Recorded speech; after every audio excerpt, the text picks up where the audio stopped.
بسم الله الرحمن الرحيم.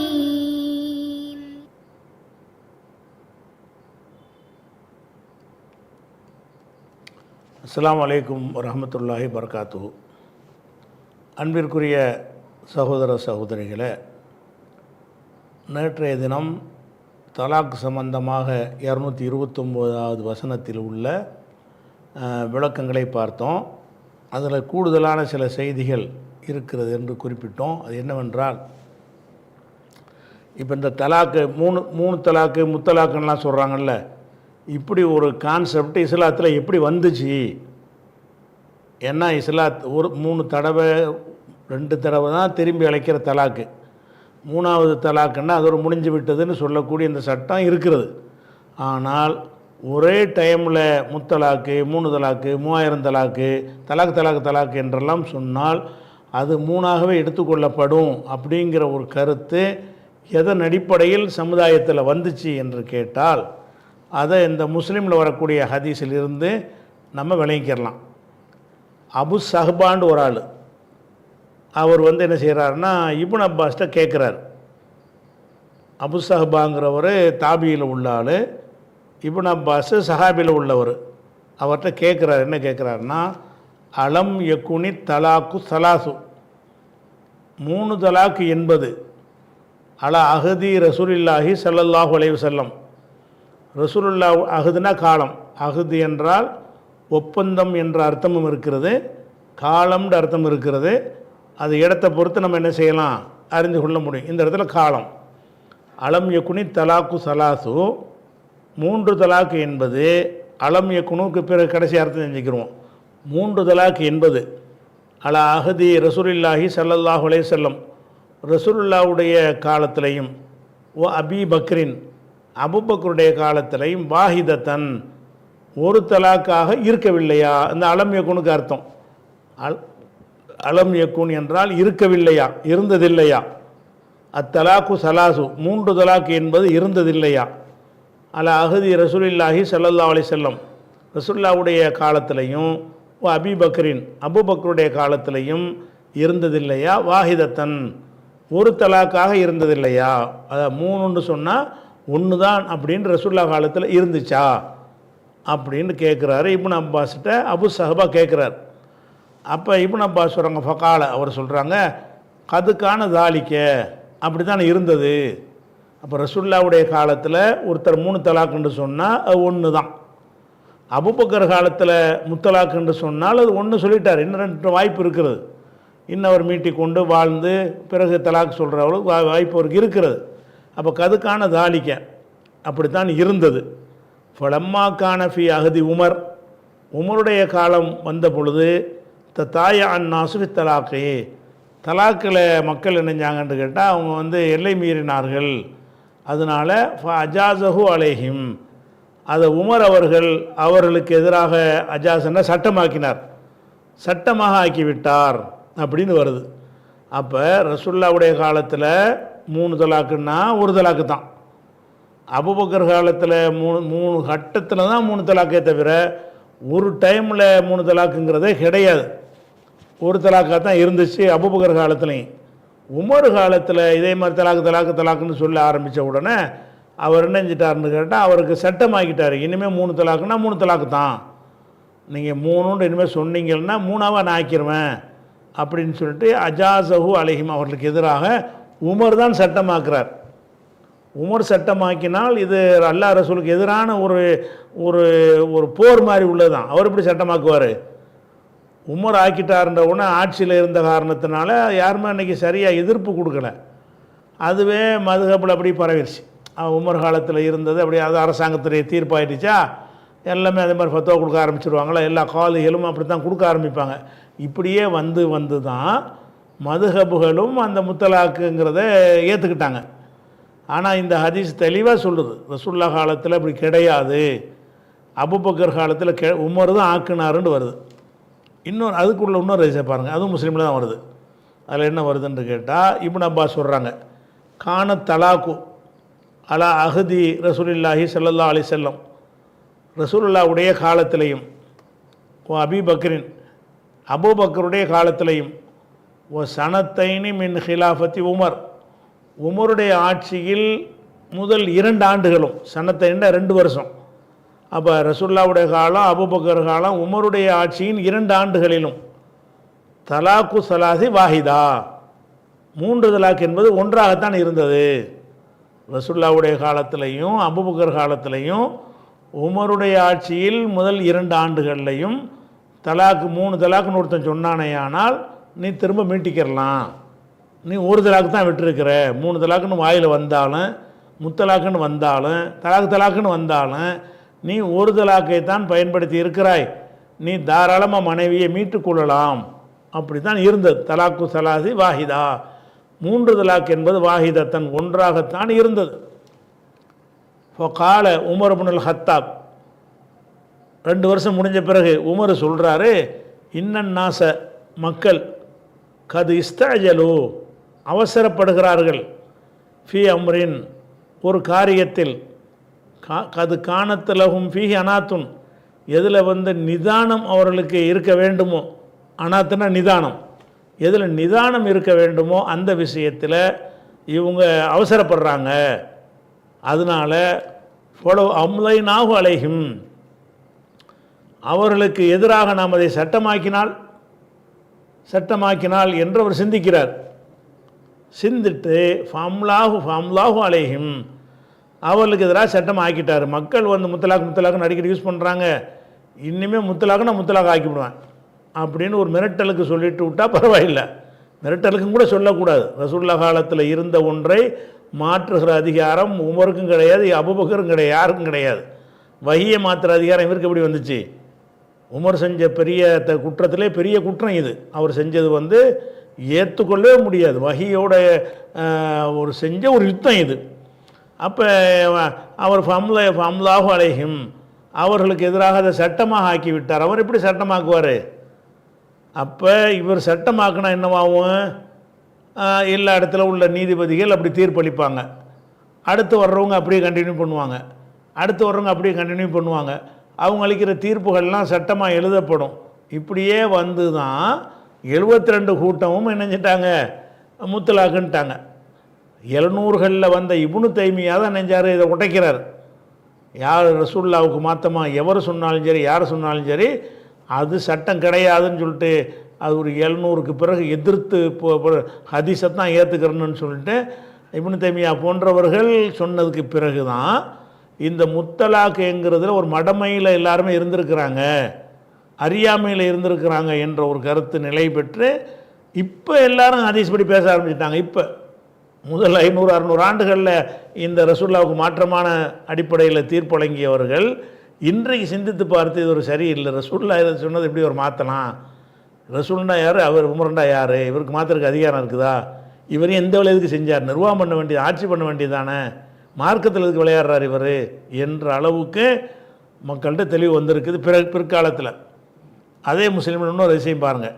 அப்போ அதாவது இப்னு அப்பாஸ் தான் அந்த அபு சஹபா கேட்குறாரு, அத்தலமு, இப்னு அப்பாஸை நீங்கள் அறிவீர்களா, அன்னமா காணத்தி சலாக்கு சலாசு துஜாலு வாஹிதத்தன், 3 தலாக் என்பது 1 தலாக்காகத்தான் ஆக்கப்பட்டு இருந்தது.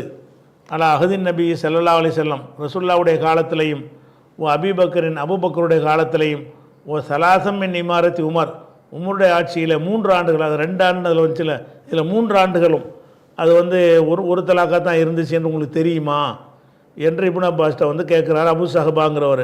இப்போ காலை இப்னு அப்பாஸ் சொல்கிறார், நாம் தெரியும், ஆமாம் அப்படி தான் இருந்துச்சு அப்படிங்கிறார். அப்போ தலாக்கில் அறிந்து கொள்கிற விஷயம் என்னன்னு கேட்டால், நீ லட்சம் தலாக்குன்னு கூட சொல்லிட்டு போ, ஒரு தடவை தலாக்கு சொல்லியிருக்கிற, அதோடு விட்டால் விட்டுரு. மறுதலாக்கு சொல்கிறதுக்கு உனக்கு எப்போ வாய்ப்பு கிடைக்கும் என்றால், அவளை மனைவியை ஆக்கிக்கிட்டால் தான் கிடைக்கும். ஆக்குனா தலாக்கு சொல்ல தேவைப்பட்டால் சொல்லுவேன், மனைவி ஆக்காமல் விட்டீங்கன்னா ஒரு தலாக்கில் ஒரு மனைவி இல்லாமல் போயிடுவான், அவளுக்கு உனக்கு சம்மந்தம் இல்லாமல் போயிடும். இதுதான் சரியான சட்டம். இந்த 3 தலாக்கு என்பது இந்த முஸ்லீம் பர்சனல்லா வரைக்கும் பாதிக்குதில்ல. மோடி தலையிட்டு திருத்துற அளவுக்கு நிலைமை வந்தது. காரணம் என்ன? வகியை விட்டுப்புட்டு மதுஹபுகள் அடிப்படையில் இந்த பர்சனல்லா எழுதுனதுனால தான் இந்த பஞ்சாயத்து வருது. மோடி சட்டம் போட்ட பிறகு என்ன பண்ணுறாங்கன்னு கேட்டால், அது நாங்களும் இந்த முத்தலாக்கையாக சொல்கிறோம், அது தவிர பிதத்தான தலாக் என்று தானே சொல்லுகிறோம் அப்படின்னு சொல்லி இப்போ என்ன செய்கிறாங்கன்னா பல்ட் அடித்து உலமாக்கள் பேசுகிறார்கள். நம்ம இதை துவக்க காலத்து தௌஹீதுடைய பிரச்சாரத்துடைய 80களிலே நம்ம இதை சொல்ல ஆரம்பிச்சிட்டோம். வழங்குதா, அந்த முத்தலாக்குங்கிறது கிடையாதுங்கிறத. ஆனால் இது இப்போதைக்கு இவங்கெல்லாம் இந்த கருத்துக்கு மாறி வந்துட்டாங்க. இன்றைக்கி உலமாக்கள்லாம் 3 தலாக்குன்னா 1 தலாக்கு தாங்கிற கருத்தை நோக்கி வந்துட்டாங்க. எதுக்கு வந்துட்டாங்கன்னு கேட்டால், மோடி முத்தலாக்கு கேஸ் போட்டுருவான்னு பயந்துக்கிட்டு, வேறு மார்க்கத்துக்காக இல்லை, முத்தலாக்குன்னு கேஸை போட்டு விட்ருவாங்கன்னு பயந்துக்கிட்டு 1 தலாக்குங்கிற ஒரு கணக்கு வந்துட்டாங்க. சரி, இது ஒரு அறிந்து கொள்கிற ஒரு விஷயம் தலாக்கு விஷயத்தில். அடுத்ததாக இன்னொரு அறிந்து கொள்கிற விஷயம் என்னென்னு கேட்டால், 2 பேரும் இணக்கமாக போகலை என்று சொன்னால் பெண் தரப்பிலிருந்து ஏதாவது கொடுத்து பிரிஞ்சிக்கிறலான்ற ஒரு வசனம் அதிலே வந்துச்சுல 229லேயே, நீங்கள் அவர்கள் கொடுத்த எந்த ஒன்றையும் திரும்பி வாங்குகிறது ஹலால் இல்லை, ஆனால் அல்லாஹ்வுடைய வரம்புகளை நிலைநாட்ட மாட்டார்கள் என்று சமுதாயத்து தலைவர்கள் நீங்கள் பயந்தீங்க என்று சொன்னால் அந்த பெண்ணாக பார்த்து இழப்பீடு ஏதாவது கொடுத்து விட்டு பிரிந்து கொள்ளலாம், அவன் அதை வாங்கி கொள்ளலாம், அப்போ ஹலாலுன்னு சொல்லினோம்ல. அதுக்கு விளக்கமாக ஒரு சில ஹதீஸுகள் இருக்குது, அதையும் பார்த்துருவோம். என்ன விளக்கம் என்று கேட்டால், இப்போ இது புகாரில் வரக்கூடிய 5273வது ஹதீஸ். அன்ன இம்ராத்த சாபித் இப்னு கைஸ், சாபித் இப்னு கைஸ் என்பவருடைய மனைவி, இப்னு அப்பாஸ் அறிவிக்கிறாரு, அன்ன இம்ராத்த சாபித் இப்னு கைஸ், சாபித் இப்னு கைஸ் என்பவருடைய மனைவி அத்தத்தின் நபியை ஸல்லல்லாஹு அலைஹி வஸல்லம் நபியிடத்தில் வருகிறார். நபி ஸல்லல்லாஹு அலைஹி வஸல்லம் அவங்கள்ட்ட வர்றார். ஃபகாலத், அந்த அம்மா சொல்கிறார், யா ரசூலல்லாஹ், அல்லாஹ்வுடைய தூதரே, சாபித் இப்னு கைஸின், சாபித் இப்னு கைஸ் இருக்கிற கணவன் பேரை சொல்லலாமான்லாம் ஒரு சர்ச்சை நடந்துக்கிட்டு இருக்குது. அந்த அம்மா கணவன் பேரை சொல்லி தான், என் புருஷன் கூட சொல்ல மாட்டேங்கிறாங்க. எப்படி சொல்கிறாங்க, சாபித் இப்னு கைஸ் இப்படி நடக்கிறாருன்னு கணவரை பற்றி பேசுகிறாங்க. சாபித் இப்னு கைஸுடைய மனைவி தான் புகார் சொல்ல வர்றாங்க. வரும்போது என் கணவர் இப்படி இருக்கிறார் என்று கணவருங்கிற வார்த்தையை கூட பயன்படுத்தாமல் எப்படி படுத்துகிறாங்க, யாரை சொல்லலாம், அல்லாஹ்வுடைய தூதரே, சாபித் இப்னு கைஸ், சாபித் இப்னு கைஸ் அவர்கள் மா அல்திபு அலைஹி, நான் அவர் மீது குறை சொல்ல மாட்டேன், ஃபி ஹுலுகின், குணத்தில், அவருடைய குணத்தில் நான் குறை சொல்ல மாட்டேன், உலா தீனின், மார்க்க விஷயத்திலும் எந்த குறையும் சொல்ல மாட்டேன், ஒலாக்கின்னி என்றாலும் அக்ரஹு, நான் வெறுக்கிறேன், அல் குஃப்ரஃபில் இஸ்லாம், இஸ்லாத்தில் இருந்து கொண்டே குஃப்ருக்கு போவதை நான் வெறுக்கிறேன் அப்படிங்கிறாங்க. ரொம்ப ரொம்ப ரொம்ப ரொம்ப ஒரு பக்குவமான வார்த்தையை போட்டு சொல்கிறாங்க. எப்படி சொல்கிறாங்க, என் கணவர் ரொம்ப நல்லவர், நல்ல குணம் உள்ளவர், தொழுகை பார்த்து மார்க்கம்லாம் உள்ளவர், ஆனாலும் அவரோடு நான் இருந்தால் தப்பு செஞ்சிடணும்னு பயப்படுறேங்கிறாங்க. அப்போ அவருக்கு இந்த பெண்ணை திருப்திப்படுத்தும் விதமாக அவர் இருக்கலை. மற்றெல்லாம் நல்லா குணம் இருந்தால் போதுமா, தீன் இருந்தால் போதுமா, வாழ்க்கைன்னு ஒன்று வேணும்ல, அந்த வாழ்க்கை விஷயத்தில் அவருக்கு இந்த பெண்ணை திருப்திப்படுத்த முடியலை. அதை அந்த அம்மா எப்படி சொல்கிறாங்கன்னு கேட்டால், வலாக்கின்னி, நான் அக்ரஹு, வெறுக்கிறேன், அல் குஃபுர, குஃபுருக்கு போவதை, இறை மறுப்பை நன்றி கெட்ட தன்மையை வெறுக்குகிறேன், பில் இஸ்லாமி, இஸ்லாத்தில் இருந்து கொண்டே குஃபுருக்கு போகிறத நான் வெறுக்கிறேன். அப்படின்னா என்ன அர்த்தம்னு கேட்டால், இவர்கிட்ட நான் வாழ்ந்தேன்னு சொன்னால் நான் சரியான முஸ்லீமாக இருக்க முடியாது, தப்பு செஞ்சிருவேன். ஏன்னா உடல் தேவைன்னு ஒன்று இருக்கிறது, இவரை கொண்டு எனக்கு அது நிறைவு அடையலை, அதனால் நான் தவறி விடுவேன்னு பயப்படுறேங்கிறாங்க. எனக்கு அவர் நல்லவர் தான், குணத்தை வச்சுக்கிட்டு நான் அவர் வெறுக்க வேண்டிய தேவை கிடையாது, மார்க்கத்தை வச்சுக்கிட்டு வெறுக்க வேண்டிய தேவை கிடையாது, ஆனாலும் இஸ்லாத்தில் இருந்துக்கிட்டே நான் தப்பு செஞ்சிருவேணும் என்று பயப்படுறேன், வெறுக்கிறேன் அப்படிங்கிறாங்க. இதனுடைய அர்த்தம் என்னன்னு அல்லாஹ்வுடைய நமக்கு விளங்குற சொல்ல விளங்காதா, இவங்க என்ன மேற்ற சொல்கிறாங்கங்கிறது விளங்குது. என்ன மேற்று இது பாரதூரமான விஷயம், தாம்பத்தியம் சம்மந்தப்பட்டதை அந்த அம்மா ரொம்ப நாசூக்காக எடுத்து சொல்கிறாங்க. தாம்பத்தியம் சரியில்லை, அது கொஞ்சம் பத்தலைங்கிறத சொல்கிறாங்க.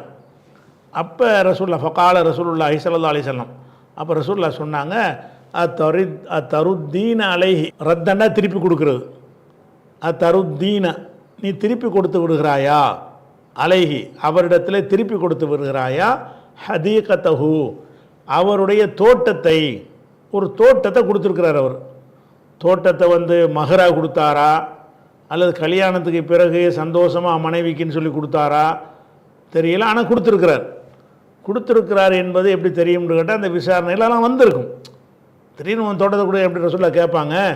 அப்போ ரசூல்லா இந்த கேஸ் வந்த உடனே அறிவிப்பாளர் ஷார்ட்டாக சொல்லுவார். சும்மா இதை சொன்னோன்னு ரசூல்லா ஒரு தீர்ப்பு அப்படியே அளிப்பாங்க. என்னம்மா செஞ்சு, எப்போ கல்யாணம் பண்ணீங்க, எவ்வளோ நாள் வாழ்ந்தீங்க, அவர் என்ன உனக்கு கொடுத்தாரு, நீ என்ன கொடுத்த, அப்படின்லாம் பலதும் பேசியிருப்பாங்கல்ல. பலதெல்லாம் பேசும்போது இந்த தோட்டம் பேச்செல்லாம் சொல்லியிருப்பாங்க. அவர் எனக்கு ஒரு தோட்டம் ஒன்று தந்திருக்கிறாரு அப்படின்ற அந்த விஷயம்லாம் வாங்கியிருப்பாங்க. அப்படி இருந்தால் அதை கேட்க முடியும்.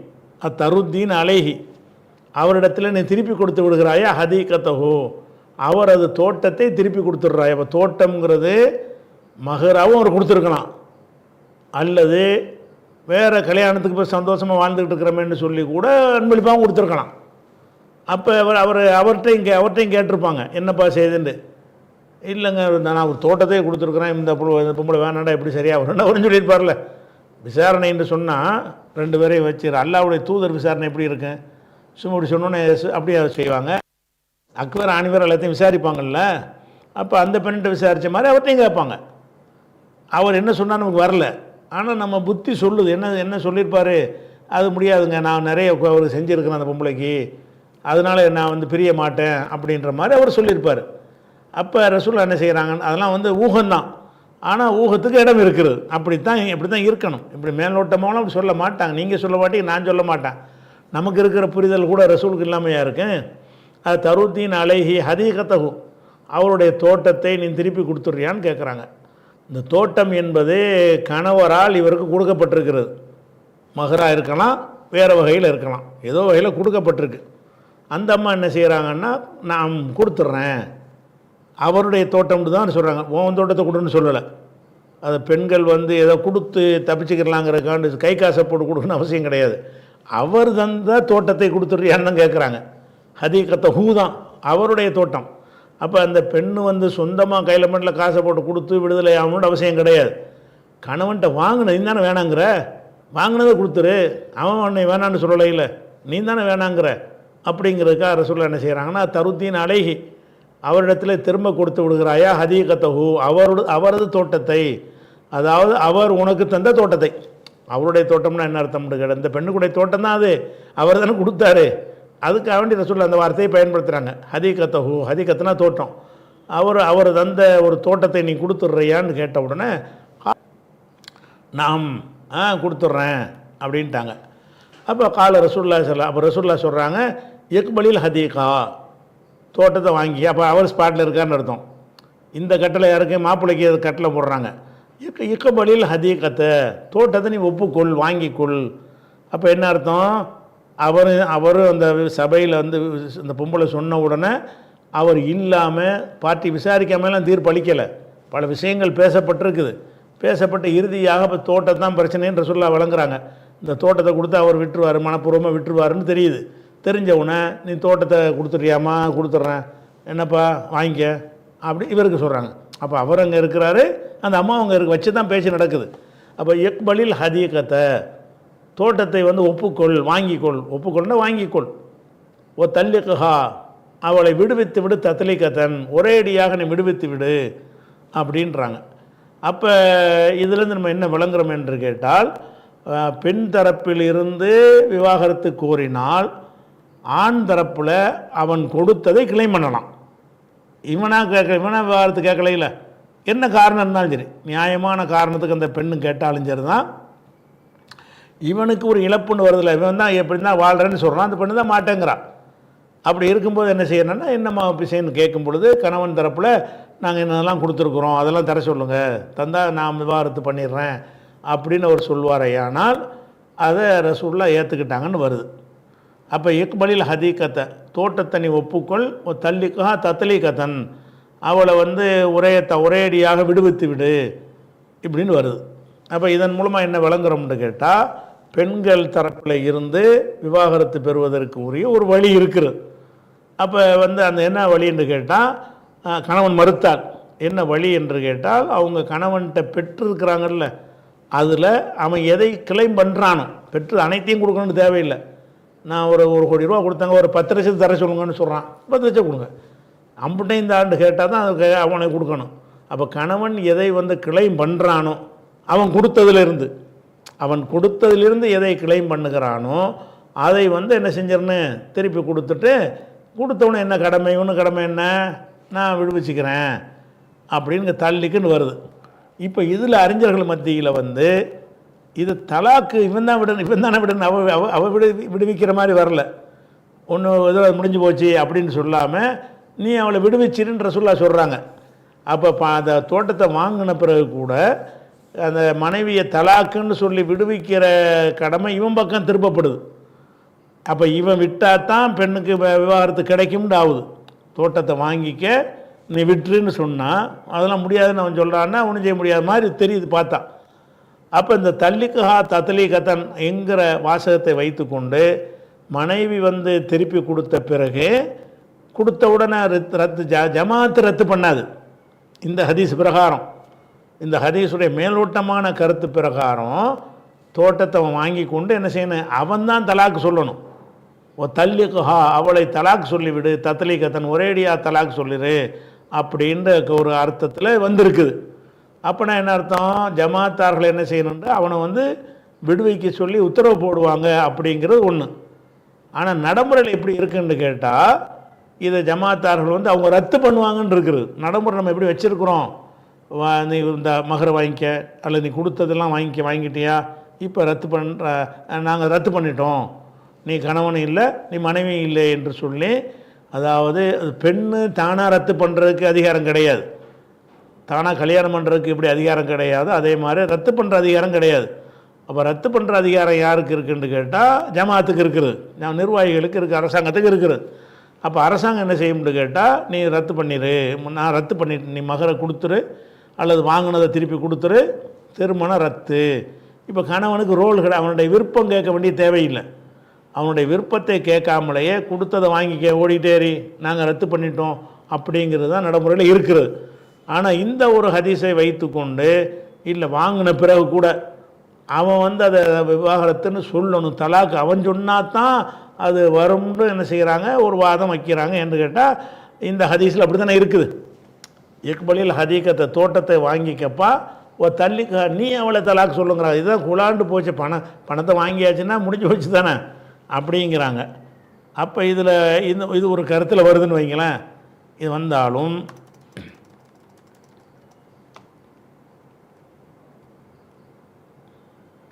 இன்னொரு ஹதீஸில் புகாரில் இதே விஷயம் 5274 என்ன வருதுன்னு கேட்டால் அமரகு ஐயு தல்லிகஹா, அமரகு யு தல்லிகஹா, அவன் விவாகரத்து செய்யுமாறு கட்டளையிட்டார்கள்னு வருது. அதே சம்பவம் தான். கணவனுக்கு என்ன கட்டளையிடுறாங்க, டேய் விவாகரத்து பண்ணு அப்படின்னு கட்டளையிடுறாங்க. அப்போ விவாகரத்துங்கிற அவன் தலாக்கு சொல்லணுன்ற அவன்கிட்ட வந்து அந்த முடிவு அவன் பக்கம் பால் அந்த பக்கம் நிற்கிற மாதிரி வருது. இவன் எல்லாத்தையும் திருப்பி கொடுத்துட்றான். கொடுத்த உடனே அப்போ ஜமாத் என்ன பண்ணணும், ரத்து பண்ணி வைக்கணும், அதுதான் கரெக்டாக இருக்குது. ஆனால் இங்கே எப்படி வருதுன்னு கேட்டால் அமரஹு, அவருக்கு கட்டளையிட்டார்கள், யு தல்லிக்குஹா, அவளை விவாகரத்து செய்யுமாறு கட்டளை, நீ தலாக் சொல்லு அப்படின்னுக்கிறாங்க. அதுலேயே இன்னொரு தல்லிக்குஹா, நீ தலாக் சொல்லு அப்படிங்கிற மாதிரி வாசகம் இதுலேயும் வருது. இதை வச்சு பார்த்தாலும் என்ன வழங்குதுன்னு கேட்டால் ஜமாத்தார்கள் அந்த அவனுக்கு கொடுக்க வேண்டியதை மனைவிட்டேருந்து வாங்கி கொடுப்பாங்க. கொடுத்துட்டு அந்த கணவனாகப்பட்டவனுக்கு சொல்லுவாங்க நீ விவாகரத்து பண்ணுண்டு கட்டளையிடுவாங்க. ஜமாத்துக்கும் போது கவர்மெண்ட்டு தானே, இப்போ நம்ம நாட்டில் இல்லை, அந்த காலத்தில் கவர்மெண்ட்டு தானே, அரசாங்கம். கட்டளையிட்டோன்னு அவன் என்ன செய்வான், அது கட்டுப்பட்டு தலாக்கு சொல்லிடுவான். இப்படி ஒன்று இருக்குது. அதுக்கு அடுத்தது வந்து அப்புறம் இன்னொரு அது இதே விஷயத்தில் என்னென்ன வாசகம்லாம் வருதுன்னு தெரிஞ்சுக்கிறதுக்காக வேண்டி புகாரில் 5276 ஹதீஸில் என்ன வருதுன்னு கேட்டால் இதே சம்பவம் தான். அதில் என்ன வருதுன்னு கேட்டால் ஃபார் அதத்தலை தோட்டத்தை அம்மா திருப்பி கொடுத்துட்டாங்க. அமரஹு, அவருக்கு ரசூல்லா கட்டளையிட்டார்கள். ஃபாரகஹா, அவர் பிரிந்து விட்டார். இந்தாப்பா நீ பிரிஞ்சிக்கிறேன், மறுபடியும் அவருக்கு தான் கட்டளையிட்டாங்கன்னு வருது. அப்போ இதில் வந்து அந்த கணவர் என்ன செய்யணும், அதை ஒத்துக்கொள்ளணுங்கிற மாதிரி, அவர் தான் விவாகரத்து செய்யணுங்கிற மாதிரி இது வருகிறது. அது ஒரு விஷயம் இருக்குது. அதுக்கு அடுத்தது வந்து 5273 ஹதீஸ், அதுவும் புகாரில் தான் வருது. அதில் என்ன வருதுன்னு கேட்டால் அதான் இக்பலில் ஹதீகத்தை தள்ளிக்கா, இதே தான் ஒரேடியாக தலாக் சொல்லிடு அப்படிங்கிற மாதிரி வருது. அப்போ இதை வச்சு பார்க்கையில், இது எல்லாத்தையும் வச்சு பார்க்கையில் இந்த சம்பவத்தில் புகாரில் வரக்கூடிய எல்லா அறிவிப்புகள்லையும் என்ன வருதுன்னு கேட்டால் அதை வாங்கி கொண்டு நீ விவாகரத்து பண்ணுன்னு அவனுக்கு உத்தரவு போட்டார்கள்னு வருது. ஒரு அரசாங்கம் சொல்லும்போது கட்டுப்பட்டுருவான், வேறு விஷயம். இப்போ அரசாங்கம் இல்லாத நேரத்தை நீங்கள் சொன்னவங்க கட்டுப்படுவானா? ஜமாத்தார்கள் நம்ம கவர்மெண்ட்டாக நடத்திக்கிட்டு இருக்கிறாங்க, நீ எல்லாத்தையும் வாங்கிக்கப்பா நீ விட்டுருப்பான்னா போய் வேலையை பார்த்துட்டு போனான்னு என்ன செய்வீங்க? ஒரு இஸ்லாமிய அரசாங்கத்தில் கூட சொல்ல முடியாது. கோர்ட் ஆர்டர் பண்ணுச்சுன்னு என்ன செய்யணும், டே வாங்கிக்க ரத்து பண்ணு, ரத்து பண்ணுறேன்றான், அது கட்டுப்பட்டுருவான். அப்போ கட்டுப்படுத்துகிற தன்மை இருக்கும் பொழுது அது பிறகு அந்த பெண்ணுக்கு நியாயம் கிடைச்சிரும். இப்போ கட்டுப்படுத்துகிற தன்மை இல்லாத ஒரு அமைப்பில் நம்ம ஜமாத்துகள் வழியாக இதை செய்யும்போது என்ன ஆகுதுன்னு கேட்டால், நம்ம அவனை விவாகரத்து பண்ணுன்னு சொல்கிறோம், அவன் மாட்டேங்கிறான். மாட்டேன்னா என்ன செய்ய முடியும்? ஒன்றுமே செய்ய முடியாது நமக்கு. அவன் மாட்டேங்கிறான். அப்போ என்ன, அதை நம்மளாக பிரிக்கிறதுக்கு என்ன ஒரு ரோலு, அதுக்கு என்ன ஆதாரம் அப்படின்ற ஒரு விஷயத்தில் பெண்டிங்கில் இருக்குது. அதுக்கு அடுத்தது இன்னொரு சம்பவத்தில் இப்படி இருக்குதா, சரி இது இந்த ஹதீஸ் பிரகாரம் அப்படி தான் வருது. இந்த ஹதீஸ் பிரகாரம் நீ அவளை தலாக்கு விடு அப்படிங்கிற மாதிரி வருது. ஆனால் இதனுடைய அர்த்தம் என்னன்னு கேட்டால், தலாக்குக்கு அகராதியுடைய அர்த்தம்னு ஒன்று இருக்கிறது, மார்க்கத்தில் அர்த்தம்னு ஒன்று இருக்குது. ஆனால் அவள் விட்டுட்டு போடான்னு அர்த்தம், தள்ளிக்கணும்னு அர்த்தம். தலாக்குங்கிற அந்த மெத்தடில் விவாகரத்து செய்கிறதுங்கிற அர்த்தம் கிடையாது. அவளை விட்டுரு அப்படின்றது அர்த்தம். விட்டுருன்னு நம்ம சாதாரணமாக சொல்லும்ல, ஒதுங்கிப்பான்னு சொல்லி பிரித்து வைக்கிறது தான். பிரித்து வைக்கிறதைத்தான் அந்த வார்த்தையை கொண்டு சொன்னார்கள் என்று அதிகமான அறிஞர்கள் இதுக்கு விளக்கம் கொடுக்குறாங்க. அதுக்கு என்ன காரணம் சொல்கிறாங்கன்னு கேட்டால், இது தலாக்காக இருந்தால் இது 3 மாதவிடாய் காலம் இத்தா இருக்க சொல்லியிருப்பாங்க. இதே சம்பவத்துக்கு ரசூல்லா இத்தா இருக்க சொன்னது எவ்வளோன்னு கேட்டால் 1 மாதவிடாய்ங்கிறாங்க. அப்போ இது தலாக்காக இதை கருதி இருந்தால், அவன் தலாக் விட்டதுனால தான் இந்த பிரிவு ஏற்படுவது என்று இருந்தால், தலாக்குடைய இத்தா எவ்வளவு? 3 மாதவிடாய் காலம்னு நம்ம அந்த 226 வசனத்தில் 27 பார்த்துட்டோம். அப்போ இங்கே என்ன வருதுன்னு கேட்டால், அது பின்னாடி எந்த வருது, ஒரு மாதவிடாய் காலம் இத்தா இருக்கணும்னு வருது. அப்போ பெண் தரப்பில் விவாகரத்து கோரும்போது என்ன கொடுக்கணும்னு கேட்டால், ஒரு இத்தான்னு சொல்கிறான், 1 மாதவிடாய்ங்கிறாங்க. அப்போ அந்த தலாக்குக்கு தலாக்குங்கிற அர்த்தம் கிடையாது, நீ ஒதுங்கிக்கேன்னு அர்த்தம். என்ன அர்த்தம்? டேய் வாங்கிட்டீல போய்கிட்டேரி அப்படின்னு கட்டளையிட்டார்கள்னு தவிர, ஜமாத் தான் பிரித்து வைக்குமே தவிர அவன் தலாக்கு விட்டால் தான் இது ஆகணுங்கிறது கிடையாது என்று அறிஞர்கள் என்ன செய்கிறாங்கன்னா, இந்த ஹதீஸில் பூரா அப்படி தான் வருது. அவங்க 2 காரணத்தை வச்சு என்ன செய்கிறாங்கன்னா, அந்த அர்த்தம் கொடுக்கக்கூடாது. தலாக்குங்கிறத இருக்குமே. ஆனால் தலாக்குக்கு 3 மாதவிடாய் இருக்கணும் குரானில் கட்டளை இருக்க. குரான் கட்டளை பிரகாரம் ரசூலுல்லா செய்யலை, ஒரு மாதவிடாய் தானே இருக்க சொல்கிறாங்க. அப்படிங்கும்போது இவன் தலாக்கெலாம் விடலை. அந்த தலக்கவுக்கு என்ன அர்த்தம்னு கேட்டால், பொதுவாக அகராதியில்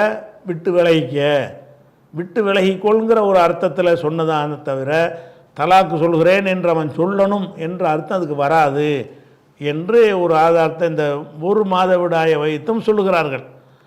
இதே மாதிரி ஒரு கேஸு, இன்னொரு கேஸ் இருக்குது. அது என்னன்னு கேட்டால், ருபை பின்து மவ்விதுன்னு ஒரு அம்மா இருந்தாங்க. இது சாபித் இப்னு கைஸுடைய ஒரு மனைவி, இதுங்க வேற ஆள்.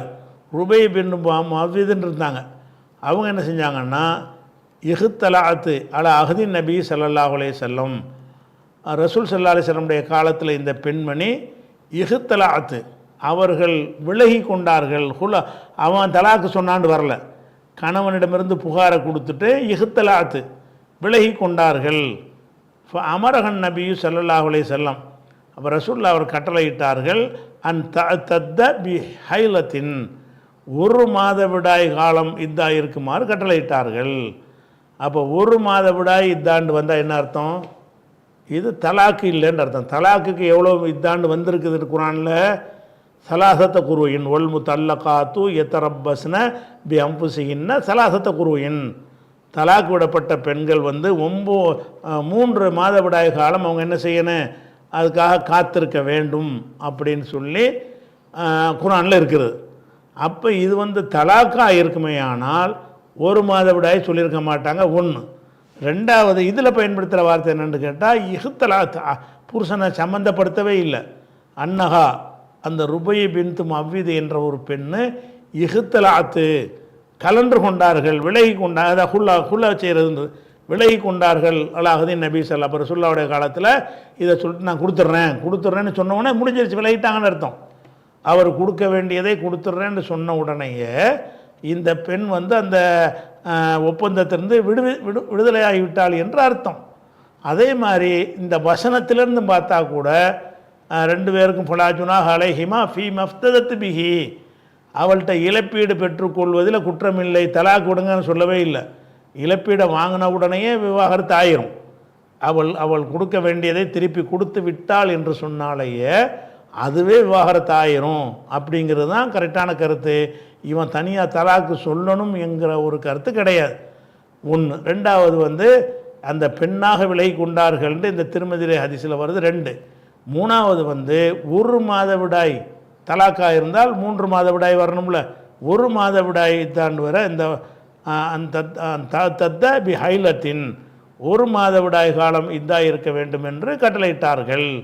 அப்போ 1 மாதவிடாய்னு கட்டளை வச்சு பார்க்கும்போது இது தலாக்கு வகை இல்லை, இது அவளாக பிரிந்து கொள்வது. அதாவது அந்த ரிட்டர்ன் பண்ண வேண்டியது ரிட்டர்ன் பண்ண உடனே தன்னால் ஏற்பட்ட ஒரு முறிவு தான் அது. அதுதான் சரியான கருத்து. ஆனால் நம்ம நாட்டில் சில பிரச்சனைகள் இதில் வரும். நீங்கள் அப்படி ஹுலா கொடுக்கக்கூடிய நேரத்தில் வந்து இவன் பர்சனலான்னு வச்சுருக்கிறான்ல, அதில் பிரச்சனைகள்லாம் வரும். அது குறித்த விவரங்களை இன்ஷா அல்லாஹ் நம்ம என்ன செய்வோம், அடுத்தடுத்த வாரங்களில் பார்ப்போம். சொல்லுவோம்.